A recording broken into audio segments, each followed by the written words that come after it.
आज दिनिकिया रायगढ़ जिला गस्तर भारतीय जनता पार्टी राज्य कृषक मोर्चा सभापति श्री महेश्वर साहू आसीथिले। प्रथमे गुणपुर पूर्त विभाग बंगला को पहुंची सेठार थिबा किछि चाषीक समस्या एवं लघुचाप जनित क्षयक्षति विषय अभियोग शुणिथिले एवं दलीय कर्मी सहित आलोचना करथिले। कृषक मोर्चा सभापति महेश्वर साहू खूब शीघ्र भाग चाषी को मध्य क्षति जनित टंका देवाई मोहन सरकार को निष्पत्ति नेबे बोली कहिबार ठीक 8 घंटा पर राजस्व मंत्री भाग चाषी को कौन क्षतिजनित आर्थिक सहायता दिज्व ना जनाइथिले। ପରେ एने बुद्धिजीवी महल मंत्री एवं राज्य कृषक मोर्चा सभापति बयान रे तालमेल रहुनथुबारु क्षोभ प्रकाश करिसेंति। ए घटना पर भाग चाषी मध्य भालेनी पड़ी।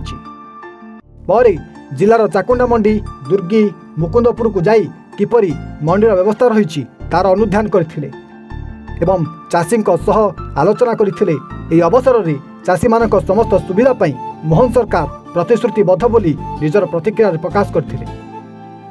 ए गस्त समय रायगढ़ जिलार पूर्वतन जिला साधारण संपादक प्रमोद साहू, जिला उपसभापति उदय पाढ़ी, प्रदीप पाढ़ी, जगदीश पंडा, कीर्ति पंडा, पिंकी महापात्र प्रमुख उपस्थित थे। पर से रायगढ़ अभिमुखे ग्रस्त करथिले। देखंतु बीजेपी मोहन माझी सरकार आसिला परे आमे निर्वाचन समय जो प्रतिश्रुति देइथिलु जे धान क्विंटाल 3100 टंका आमे दबु चाषी मान को आमे आज चाषी मान को धान क्विंटाल 3100 टंका देइछु एवं आगुरु चाषी माने जो धान विगत सरकार समय मंडी की धरिकी जाउतले कटनी छटनी होतला चाषी को बारंबार मास नारे टोकन नारे विभिन्न प्रकार हैरान करिकी चाषी की धान चाषी नौ नथिले तांकर समय सीमा पूरी जाउ।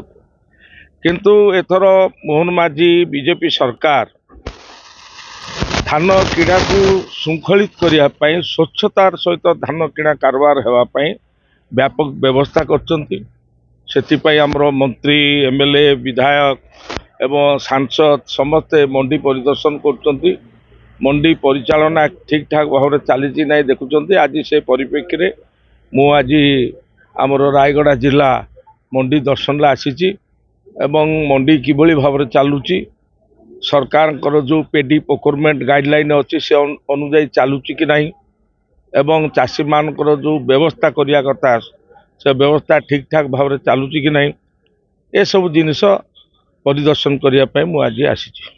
लघुचाप जनित देखो लघुचाप जनित जो वर्षा है जो धान फसल पनीपरिया फसल कपा फसल विभिन्न प्रकार फसल व्यापक भाव में क्षतिग्रस्त होती जो अंचल आमर ये जो वर्षा होता अदिनिया लघुचाप जनित वर्षा मो माननीय मुख्यमंत्री मोहन माझी को धन्यवाद देवी।